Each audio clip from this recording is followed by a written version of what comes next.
You're listening to Nutrition Matters Podcast with Paige Smathers, registered dietitian nutritionist. Hey everyone, it's Paige, your favorite nutrition podcaster and dietitian. Nutrition Matters Podcast explores what really matters in nutrition and health with a sensitive and realistic approach. This podcast relies on the support of listeners like you and needs donations to keep this project running.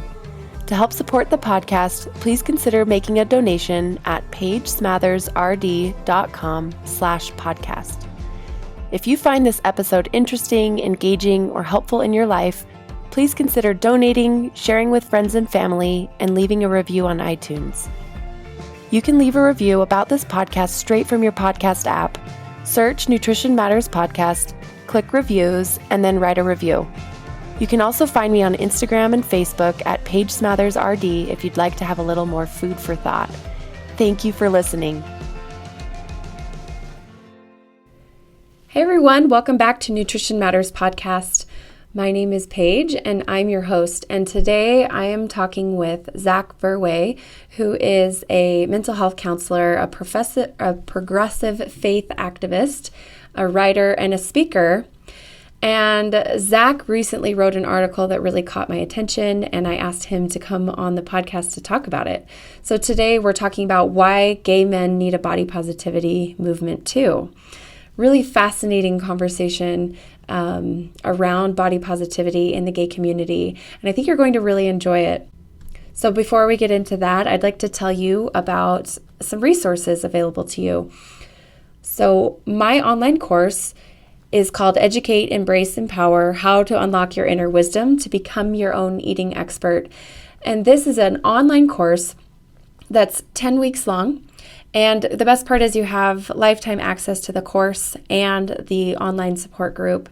And this course is all about the information that we talk about in this podcast, only in more depth and really geared towards helping you make healthy, realistic, reasonable, non-obsessive eating and self-care happen in your life long term. The course members have really loved the course and have had so many great things to say about it. It's been so much fun to do, and if you find this podcast helpful to you, you really might want to check out the course because this can really help take your progress to the next level. Recently, I had someone write in and say, "I can't say enough good about Paige in this course. It has restored my confidence around food.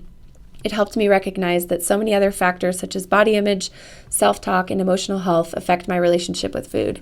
Paige has been so supportive and offered such practical advice that has helped me make significant positive changes in my eating. I love the freedom that I can choose what works for me, and I feel so much hope that I can continue to improve." So that's just what one of my course members had to say. And I'd love for you to check it out if it sounds appealing to you and if you'd like to learn more about it. So you can access the course and the course info page on my website, which is pagesmothersrd.com/course. And one more announcement, you'll notice some things have changed with the podcast. And what I'm doing is I'm sort of making all of the podcast episodes that I have under Nutrition Matters be really cohesive and in alignment with one another. So as a result, I'm going to be republishing some of my earlier episodes and kind of retiring some of my earlier episodes. So if you see some changes in those ways, just know that that's what's going on. And in the future, you'll be hearing some older episodes republished. And so I just wanted to let you know that that's going to be happening. I noticed that as I look at the stats, the newer episodes get downloaded far more than the earlier ones. So I want to kind of bring some of those really good earlier episodes back up into the forefront to allow more people to have access to some great information. So I just wanted to make sure you knew about that coming up. And thanks again, everyone, for all your support and of the podcast and of my work and all of your positive comments and reviews and connections have meant the world to me. And if you haven't already left a review on iTunes, I would greatly appreciate that. The more reviews we get, the more listeners we're able to get, and the more I'm able to support this work. So if you haven't done that, please go ahead and take a few minutes to do so. Thanks so much again for listening, and let me just make sure that I'm introducing my guest today. So I give you a little teaser in the beginning about what Zach and I are going to be talking about, but let me help you understand who Zach is and how he's approaching this issue today. So Zach Verwey is a licensed professional counselor in the state of Colorado, and he's a university-based advocate for LGBTQ inclusion and racial justice in religious organizations. Zach has spent a large portion of his clinical career focusing on LGBTQ issues, faith and spirituality, and eating disorders, both in private practice and in partial hospitalization settings. And he has written and presented on body image concerns in both racial and sexual minority groups. So Zach wrote this awesome article on Huffington Post about why gay men need a body positivity movement too. And I reached out to him and said, we need you to come on the podcast. This is such an important topic, and I don't see anyone talking about it. So Zach and I spend the next hour talking about this idea of body positivity in the gay community. Now, I will say that these are very sensitive issues, both for people inside the gay community and outside of the gay community. And I recognize that these are some tricky waters to try to tread. And Zach recognizes that as well. And we really do our best in this conversation to be respectful of the different perspectives on these issues, and also some of the potential objections some gay men might have to this conversation. And so, like I've said in previous episodes, the last thing I want to do is not engage in a conversation because I'm afraid of offending someone, or I'm afraid of saying the wrong thing. And so Zach and I are sort of modeling that here, where we're really trying to do our best, but we do recognize that these are tricky issues and very sensitive subjects.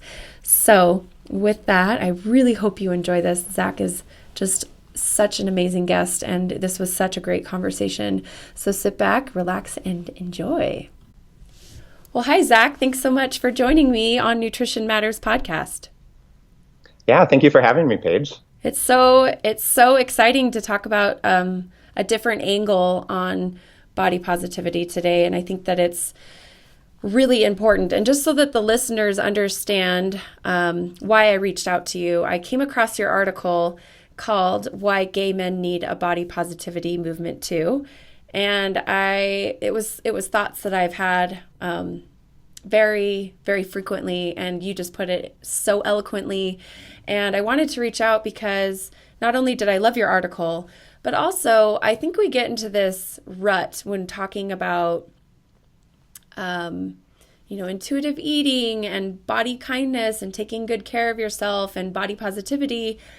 We kind of get into this idea that there's one person who struggles with that, or there's one type of person, or one way a person looks, one age, one skin color, one sexual orientation. And I don't think that that's reality. I know that that's not reality. And part of what I'm trying to do on the podcast is sort of shed light on different people from various backgrounds and various ways of life who also have similar struggles to kind of the typical thing you see in the media. And I think that this is the opportunity I wanted to create here on the podcast is exploring that idea from this lens that you talk about in your article of the gay community. So that's what we're doing here. What do you think? Do you want to add anything else, Zach?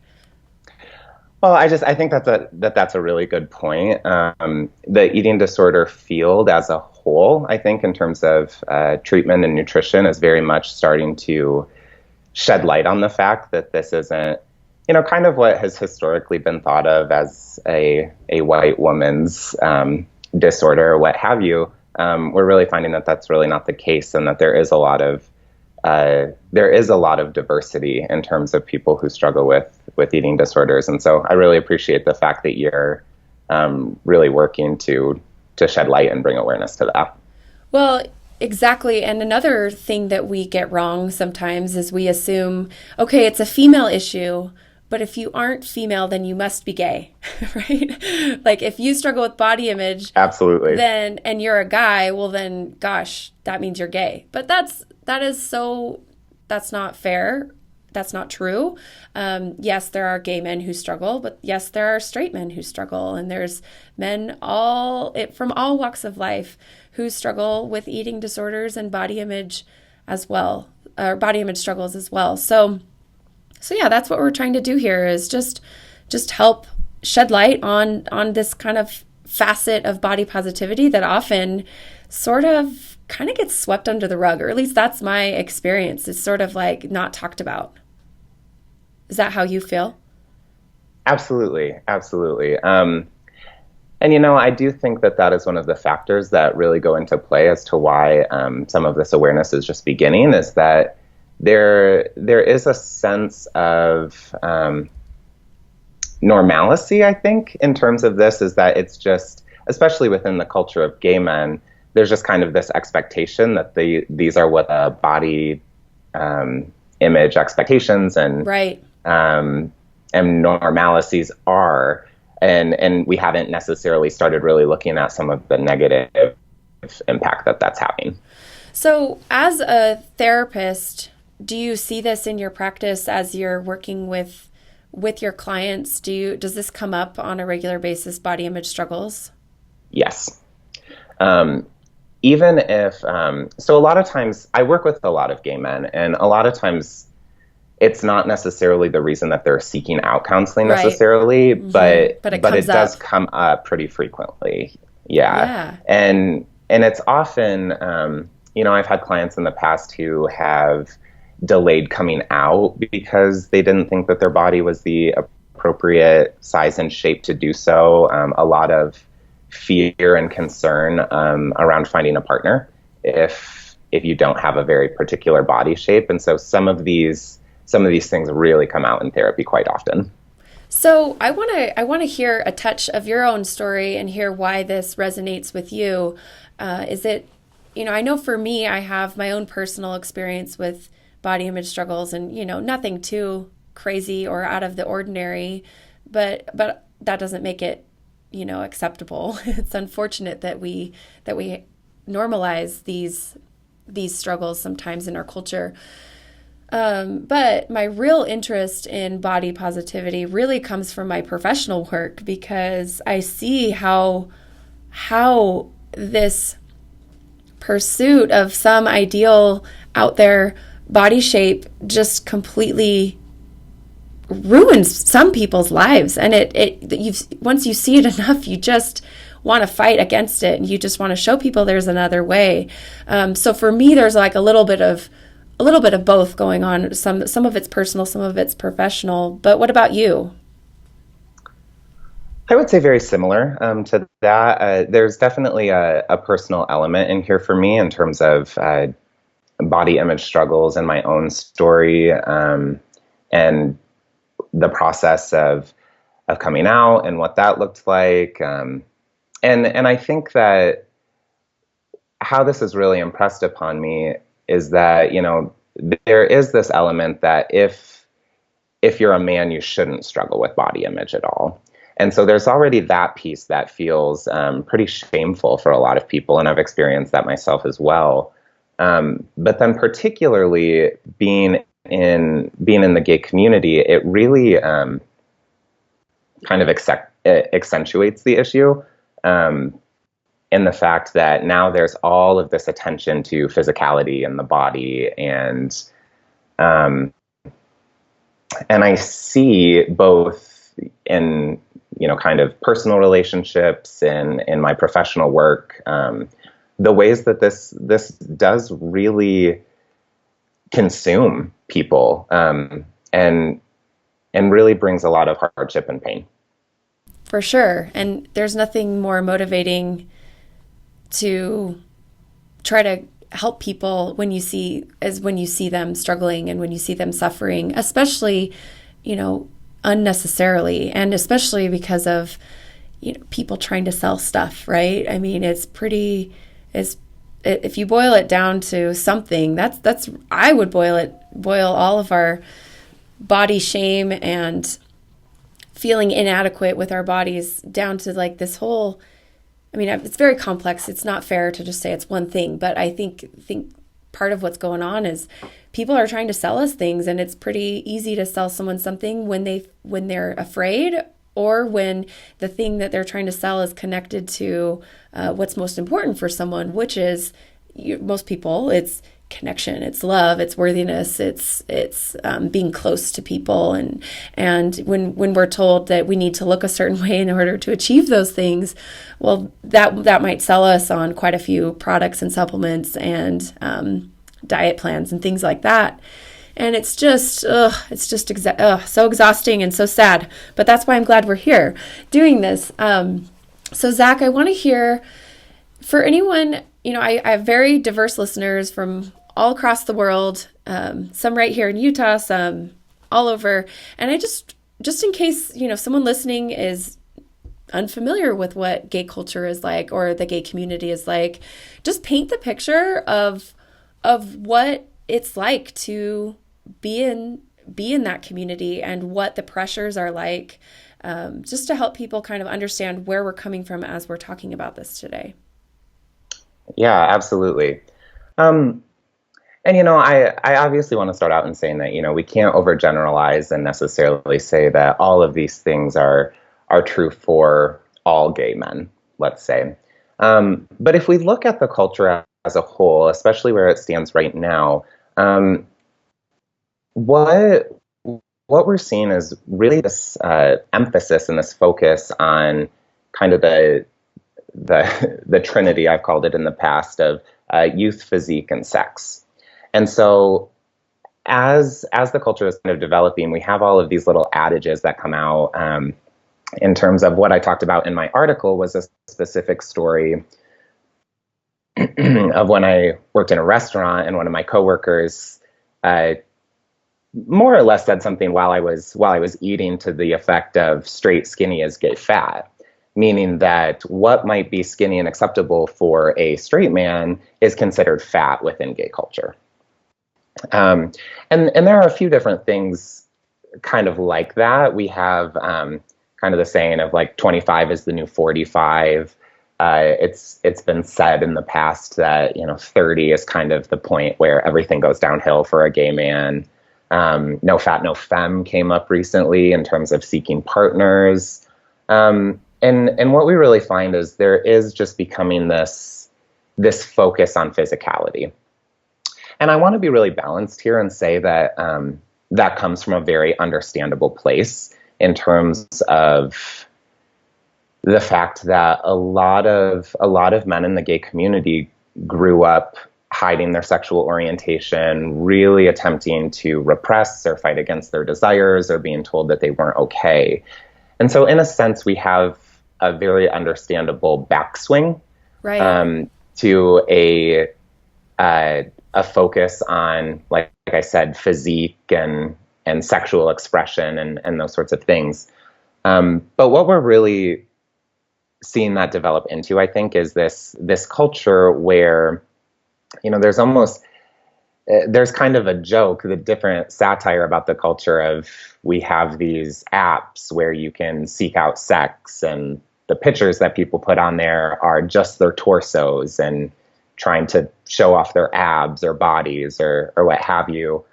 And the way that there are all these different subcultures within the gay community as well, that a lot of ways that gay men identify themselves and each other are through their body type and sexual position. And so especially with body type, there's all of these terms like twink, bear, otter, that all, in a sense, represent different body types of gay men. And so it very much becomes a hyper focus on what your body looks like and whether that is attractive to somebody or not. And in a sense, there's almost this expectation that gay men are fitter or more attractive or what have you, kind of in the, you've potentially heard, women say he's too cute to be straight or something to that effect, to where the idea of kind of eating disorder behavior is normalized and almost celebrated. I think about the comedian Kathy Griffin, who's a big ally in the gay community. I was watching one of her stand-ups once, and she made made this joke about how if she were a gay man, she would want to be a bear, because bears are the ones who are a bit, have a bit more body to them. They're a little hairier. And she makes the joke that they're the only type of gay man who's allowed to eat. And so there's just kind of this expectation that that's how things are in the gay community. So when you're saying that that disordered eating is normalized and celebrated in the gay community, I think that's fascinating, because it's sort of true on a kind of mainstream culture, if that's fair to say. Our American and international culture in general is very normalized eating disorder behaviors too. And so it seems like the gay community might just have like a degree or two, like a notch or two up from that in terms of the normalization of eating disorder behaviors. And what's also fascinating about that is there might be a touch of sexism going on, because, if there's a way to imagine, the female version of that, I think people would be alerted to those behaviors a bit more than men, because of this, I don't know if prejudice is the right word, but sort of this idea in our head of the typical person who struggles with disordered eating and eating disorders as being this thin, white, privileged, emaciated female. Well, gosh, all these gay men are doing the same exact behaviors, but who cares, because they're men, and so they can't have a problem, type of thing. Yes. And I'm really glad that you said that, because that brings up another point that I find really important to speak to when I talk about this issue, because honestly, anytime there's still a lot of, it's still very new to kind of talk about the prevalence of this in the gay community. And honestly, it's often met with a lot of criticism. And a lot of what I hear people say, especially gay men, are, well, what's wrong with having fitness goals? What's wrong with working out? What's wrong with wanting a healthy body? And I think exactly like you're speaking to it, I think part of that does kind of stem from this idea of, we have this concept of who actually struggles with these things, and if you are a man or what have you, that can't be a problem. And so there's an element in that of what I tell people is that, there isn't anything wrong with having an active lifestyle or, desiring that. But what we're really talking about here is, when it does become obsessive and rigid and cause a lot of distress when you either are or not engaging in certain behaviors. And I think at this point, because of what the idea is of what struggling looks like, that hasn't necessarily been differentiated out. Yeah, I think that's a really important point. And something that, we each have to check our own biases each and every time we're having these conversations, or even just thinking in our own minds about the people around us and the struggles that we all go through. I think we do tend to kind of put things in boxes and say, oh, well, that type of person struggles this way and this type of person struggles that way. And, it doesn't compute that different people can have similar struggles. And we really do ourselves a big disservice when we think that way, because we have so much in common, and we can learn from each other, and we can help each other, and we need each other, So that's why I think it's so great to have this conversation with you today. So one of the things you mentioned in your article that I thought was fascinating was sort of helping the reader understand some of the cultural history around physique and appearance in the gay community. Do you want to just take a minute to talk about that? Absolutely. And this is the place where I think it really comes through just how complex this issue is, and how many factors really are at play here. Because if we look at the culture of gay men historically, appearance has always been a way of finding like others, in a sense. And so obviously this isn't necessarily related to body per se, but even back to the days where there used to be this whole handkerchief system where, depending on the color handkerchief that you had in a certain pocket of your jeans, identified you as a gay man and a certain type of gay man and what you were looking for in a sexual partner, in a sense. And I mean, obviously that's varied over the course of, the last few years in terms of, whether it's been hairstyle or physique or various things. Appearance has always been, in a sense, a way of identifying each other.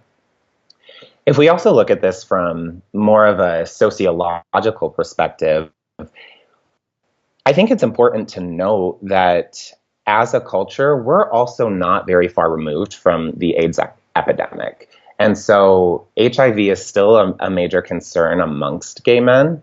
And there's a sense that coming from that time period, there is a desire to look strong and healthy and not look sick, in a sense.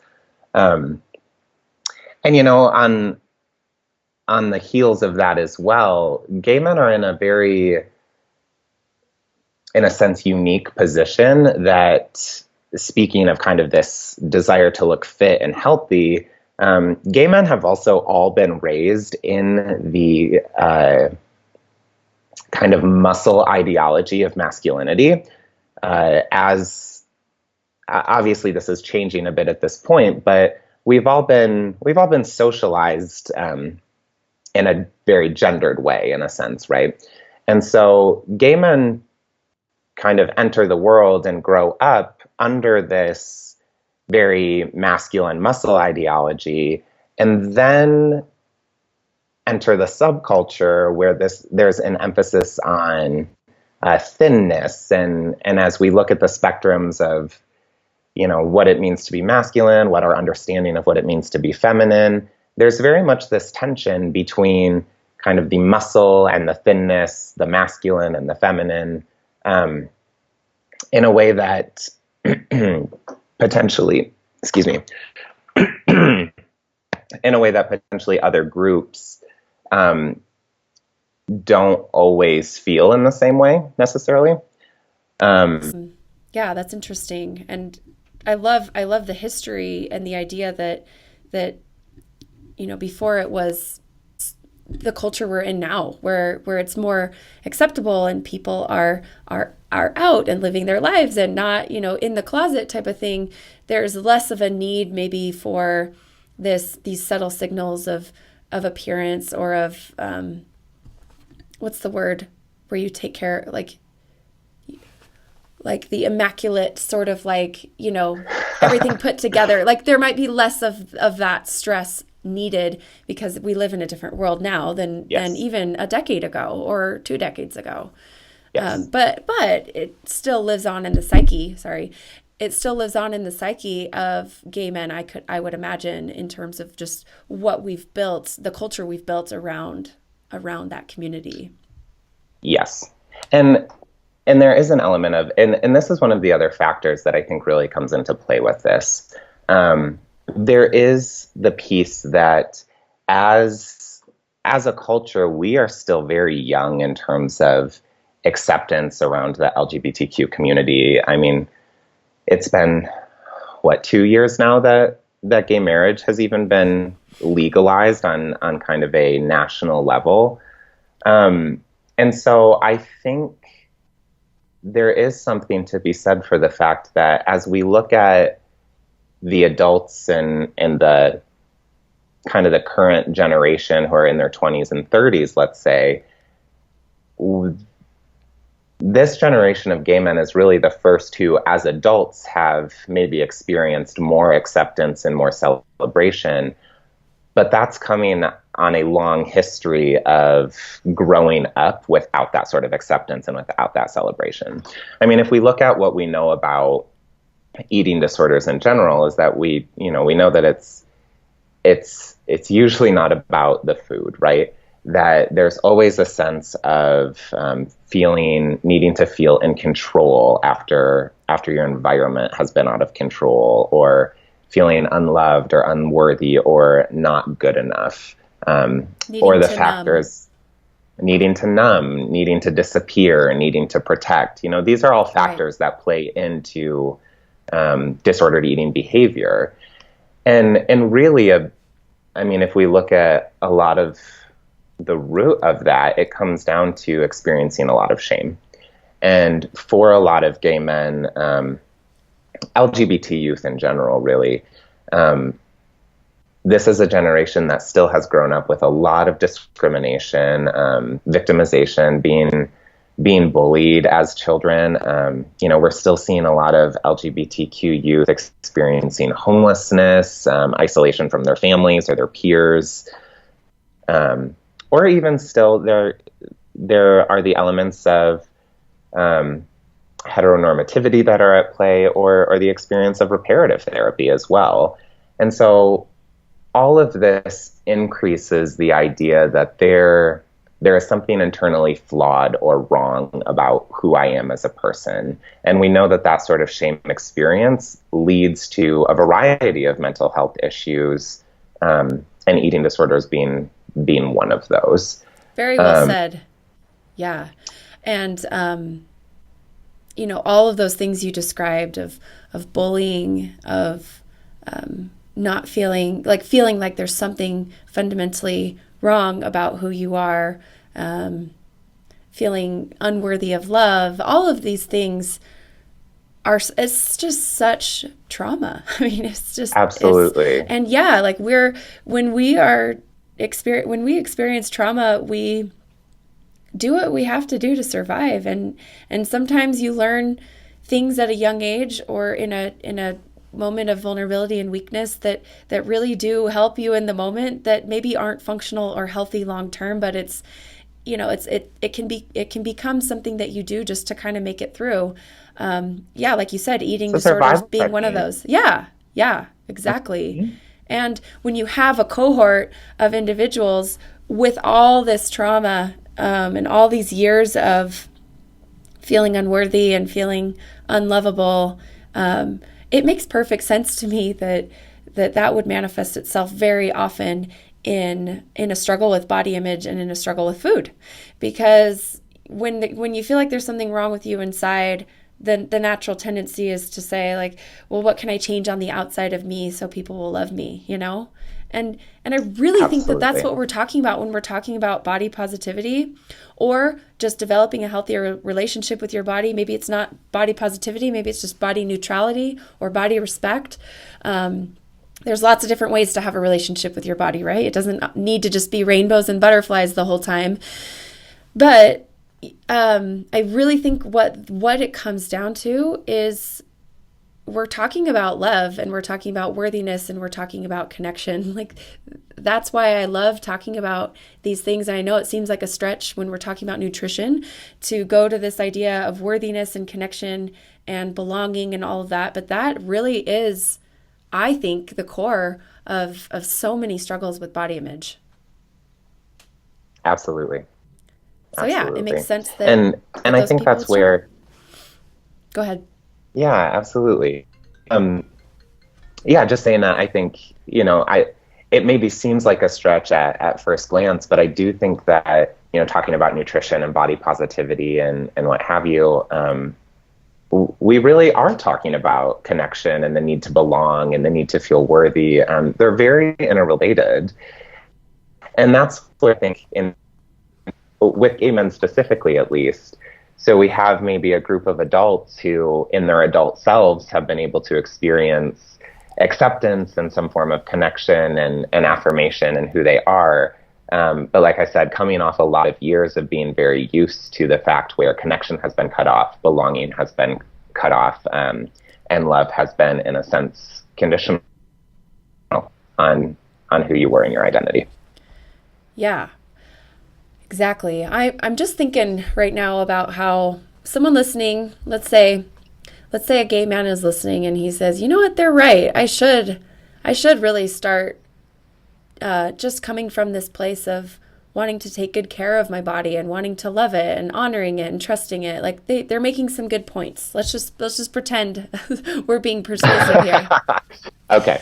And I can just imagine that the very next thought would be, but wait a minute, what will that mean in terms of like my ability to thrive in my community? Like will I be a social outcast? Will I be a weirdo? Will everyone wonder why I'm not rigidly meal prepping and obsessively going to the gym and skipping meals and doing some of these other behaviors I was doing before? Like, will I be able to thrive where I am? I would imagine that would be a concern. What do you think? I would agree. Again, pretending that we're being persuasive here, because I'm sure I've said a lot of things that will offend so many people. That's brave. As we, I think that that's a concern, because again, if we look at this from a very kind of sociological perspective, and from a developmental perspective, the development of the culture is still pretty young.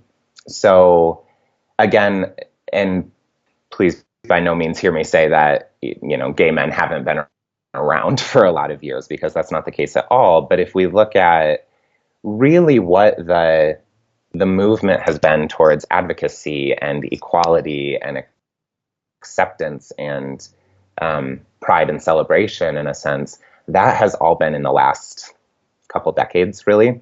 And so in terms of this group of people coming together as a culture, the culture is still very young. And the focus thus far has been on equality and acceptance. And there hasn't been necessarily a ton of room for looking at anything else at this point. It was just after gay marriage was legalized, I think, that there was this really wonderful article on Huffington Post that kind of called attention to the fact that, okay, we achieved gay marriage and that didn't fix everything. There's still mental health issues, there's still isolation and so on. But I think if we look at it from that perspective, there's an element of the culture is still really banding together and looking for sameness and a place to belong and a place to fit and a place to identify, which, as we just talked about, really, really sadly has been robbed of so many LGBTQ people in general. But if we're talking about gay men specifically, we're still all looking for a place to belong and a place to fit in. And now that is coming together, how scary must it be to an attempt to start to critique some of the potentially maladaptive or problematic things that come out in this? Yeah, I can totally relate to that idea, where I'm a part of some groups of people who do similar things that I do, and you can think of some of our work as activist work too, just in terms of trying to shift the culture around from our disordered way of approaching food to a healthier way to approach food. And I've actually seen in that community somewhat of a fear of critiquing our movement and kind of, what do we need to do differently? What are we doing right? What are we maybe not doing very well at? Sort of as that will make our movement weak, or it will be perceived that we're not united, or that we, but the truth is, like, there's as many opinions and people out there as there are, or there's as many approaches to these things as there are people, right? Like, no two people do things the exact same way. And I think we need to get comfortable with that. And I think it's a sign of love and affection for your community when you do speak out and say, hey guys, we need to do better at this. Like, this is not working for us. I don't think that means that we're failing or that we're showing weakness. That's my opinion, though. Mm-hmm. Mm-hmm. You said earlier... and... Go ahead. No, go ahead, please.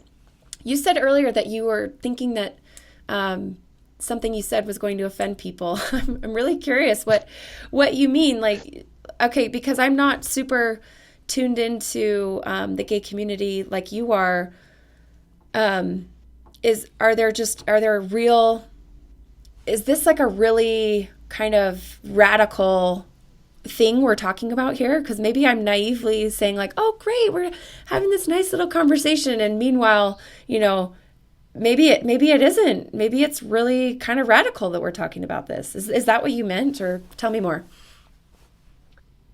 In a sense, yeah. I think, again, from a very, I don't know, maybe just to kind of straight shoot here, there's also the sense of, everything that I just said in terms of, having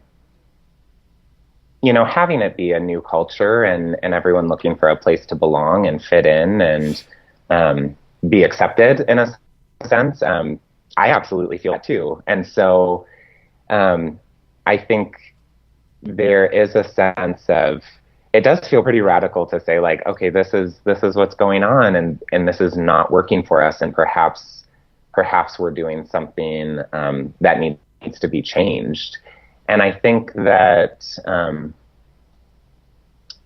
really, in a sense, I think the balance within that is that there is a lot of sensitivity around the idea that perhaps you are doing something that is maladaptive or harmful or any of those things, because so many gay men are coming from a place of having heard that their entire lives growing up, that there was something that wasn't good enough, there was something that was flawed, and so sense to approach this conversation and statements that may come across as over and masculinity and femininity, all with the intention of saying there's something that isn't working or what may be heard as flawed or wrong or any of those same things. I think that can be a real point of pain. And I think that that's completely understandable and is why, in a sense, both this conversation needs to be happening so that we can really topic from a place of sensitivity and empathy, but also at the same time can be a really scary conversation to say, we just kind of got to this space of acceptance and celebration. Why would we begin to pick apart the pieces of that, if that makes sense? No, that does make sense. Definitely. And I wanted to hit on that because I want to make sure that we're showing the different sides to this and really trying to explore how some of the things that we've been talking about today might be somewhat difficult for some people to hear, and that's okay. Mm-hmm. And that doesn't make the person listening wrong or us wrong, but I think it is scary to kind of be one of the first people who raises their voice and says, hey, maybe we need to make a change. Because I don't see this conversation happening.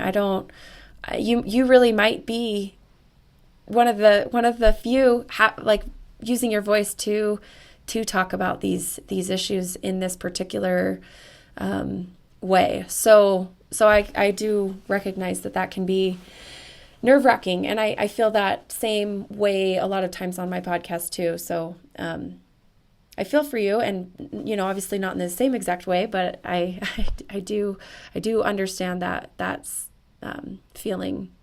So Zach, tell me, you talked about this earlier a little bit, where the sort of the typical objections you get when someone hears about your perspective on body positivity, of being sort of like, well, what's wrong with such and such behavior? What's wrong with taking care of myself and being healthy?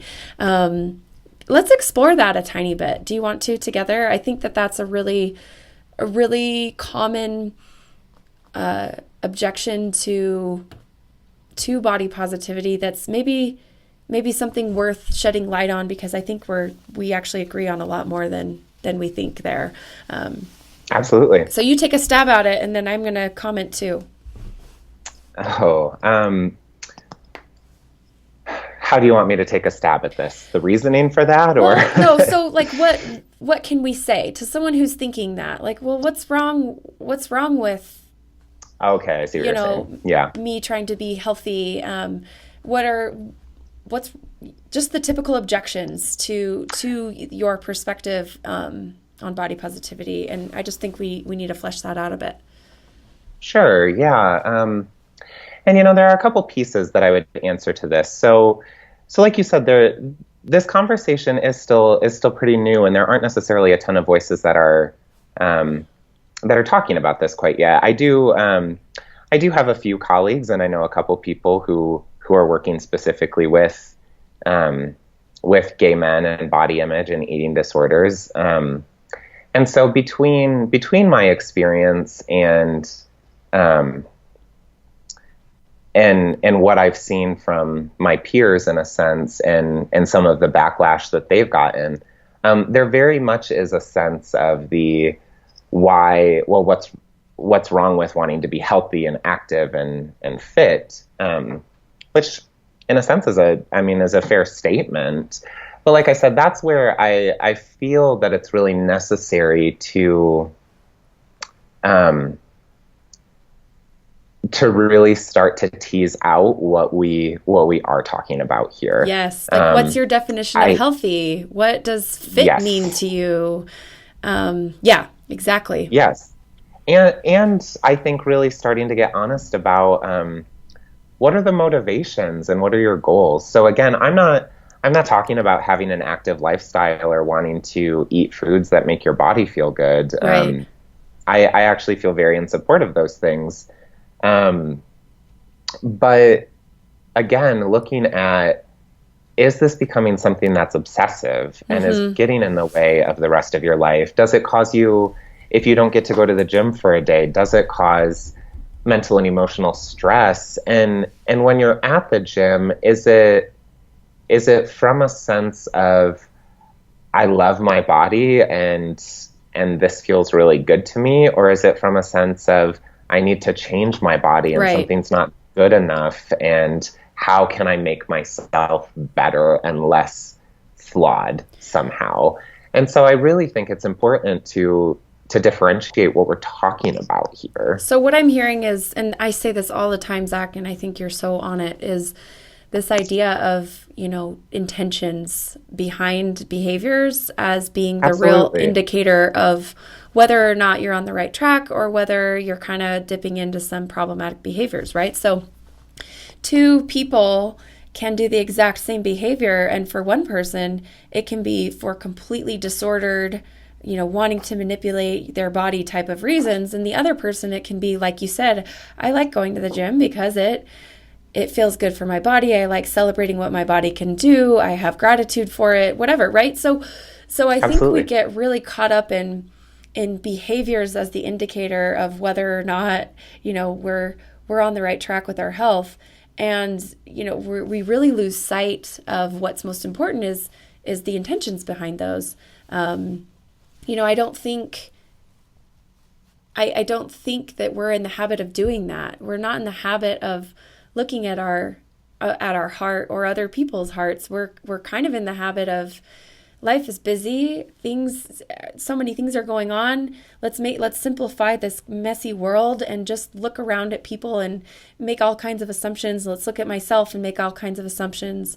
But really, life gets so much richer when you just take a minute to say, like, wait a minute, why am I doing these behaviors? And does that feel functional to me? And does that feel in balance and in harmony with like who I am on a deeper level? And so often, you might still do the same behaviors like exercise and like meal plan and, eating fruits and veggies and stuff like that. You might do those behaviors, but from a totally different mindset and have them Right. be Of course. completely better, Of more course. functional and healthy for you.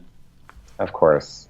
And I think another piece that you touched on that's also really important to um, talk about is the piece of not necessarily being used to seeing the hearts of others as well. It's one thing to really assess what are my motivations, and how do I be really honest about what's going on for me internally, but also when looking at other people and what's going on for them, really coming from a place of empathy and curiosity for what their story might be.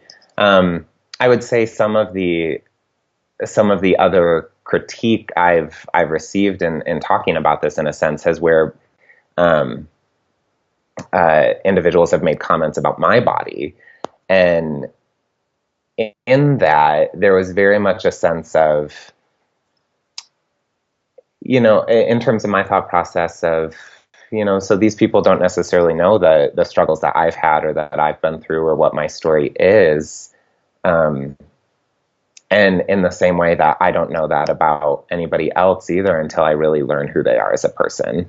So even as we talk about this on kind of a meta level, let's say, we're looking at maybe what is a pervasive issue within the community, but also understanding within that everybody's story is unique and different, and that, as we kind of talked about earlier, that there's very understandable reasons for why this is the case.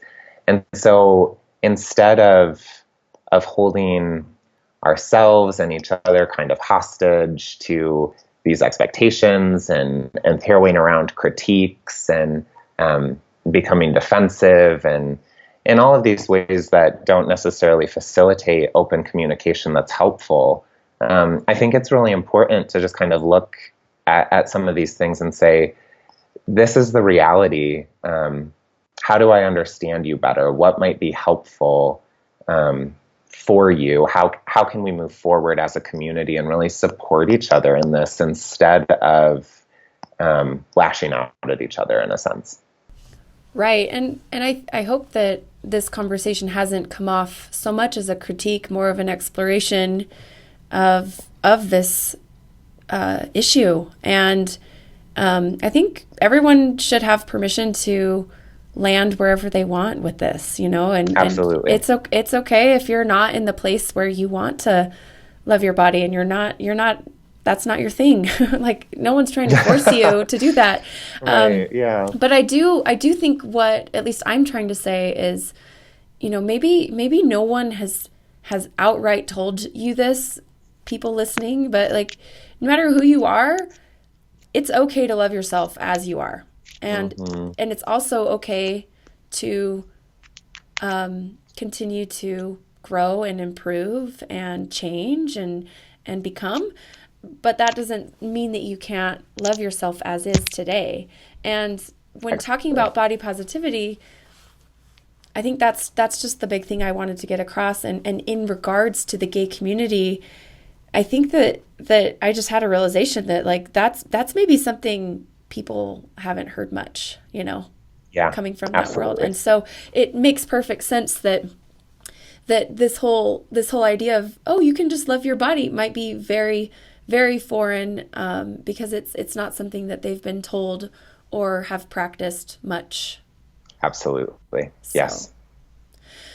Okay, Zach, I want to just hear, I've loved this conversation. Thank you so much. I have as well. I want to hear what you wish people listening did differently with their gay friends and family, in regards to body image, dieting, and weight concerns, and other related things. Like, what mistakes do you think people who love gay people do sometimes in regards to these issues? Sure. Yeah. So really, as you ask that question, I kind of think about it. I think there are there are really some things that I see being more kind of cultural shifts that we need to make, and we need to have people who um, are willing to make them in a sense, and are willing to do something that maybe is kind of radical or different or new. And I think in answering this question, I would want to address both people who are outside the community of gay men and people who are inside the community of gay men. Um, Perfect. and and for those who have, I guess really what I would start at is that we really need to focus on our young people.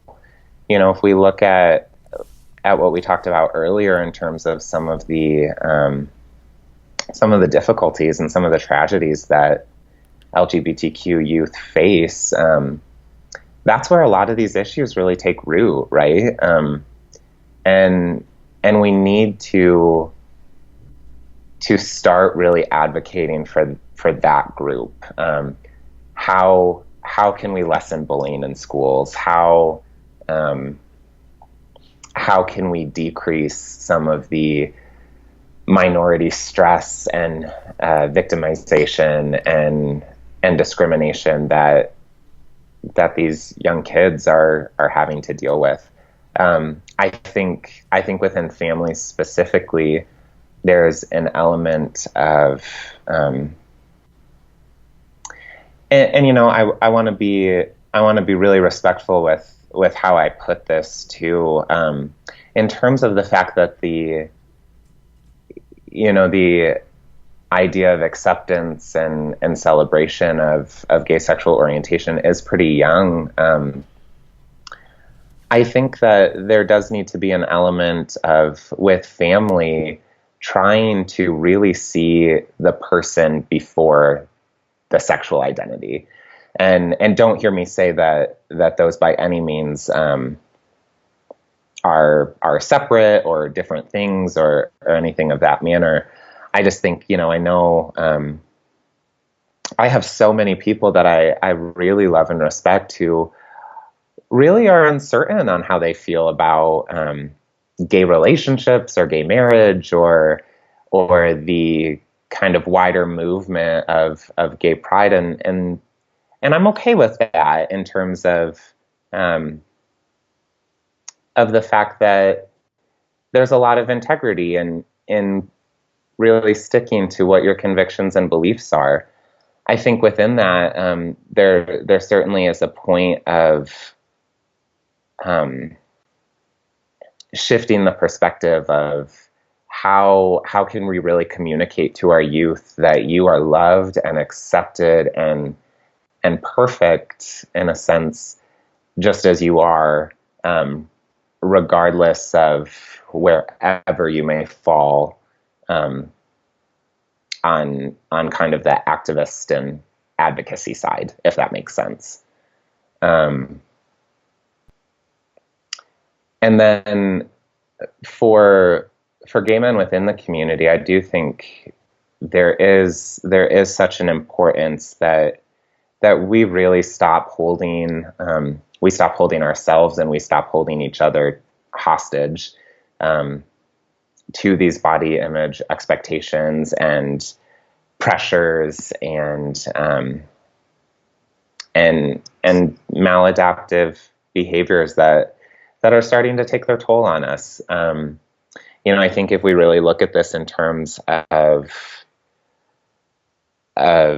shame being a major root in a lot of these issues, I kind of think of there being two antidotes to shame that I've heard people speak about. I was at a conference recently where they were really speaking to the idea of self-compassion and self-acceptance being an antidote to shame.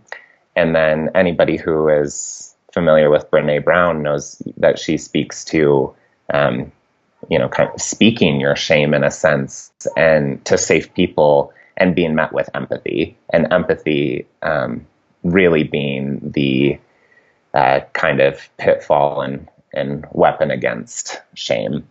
And so that's where I was really coming from in terms of writing the article.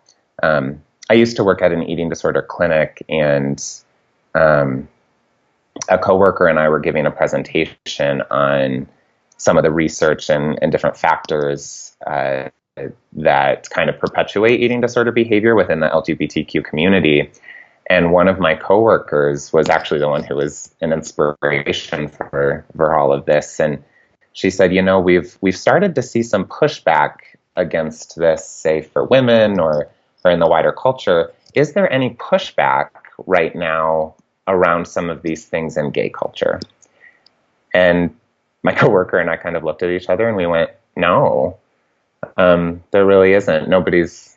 There are very few people who are talking about this. And so in a sense, I think my biggest encouragement, and even as I say that, I think that this can extend outside of just gay men, but for both gay men and the people who love them, this is something that needs to be talked about and met with a lot of sensitivity and empathy of exploring what the experiences are and how we can be supportive and appreciative of both ourselves and one another.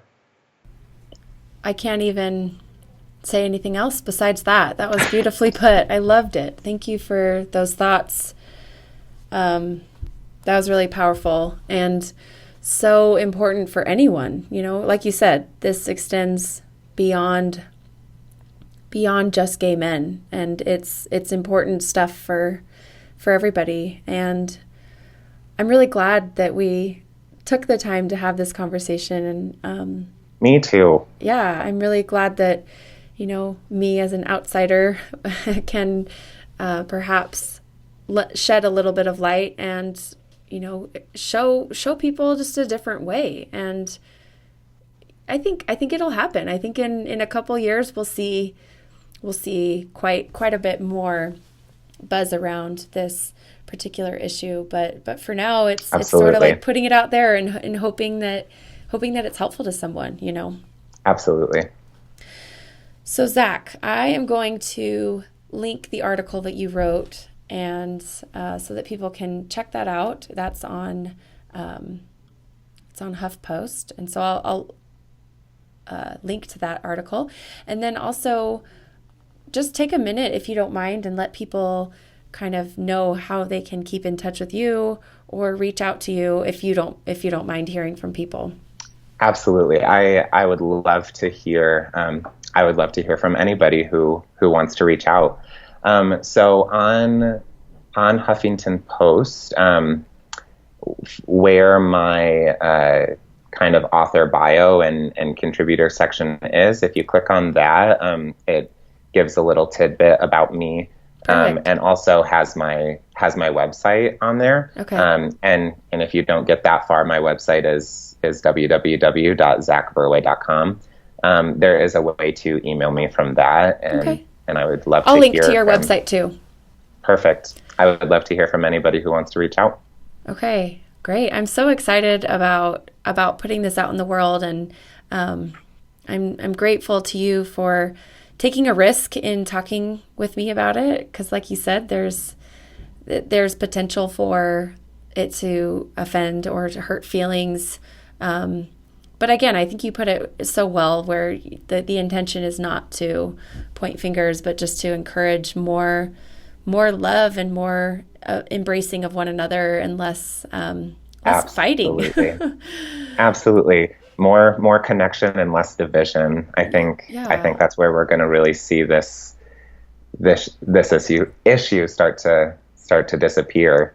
We need that in this world. Absolutely. Yep. Well, thanks for all you do, Zach, and thanks so much for being here. And I will look forward to publishing it soon and hearing from the listeners. Yeah, Paige, thank you so much for having me. This has been wonderful. Well, I sincerely hope you've enjoyed this conversation. If you haven't already, please go ahead and leave a review on iTunes. Thanks again so much for listening, and we'll see you soon for another episode.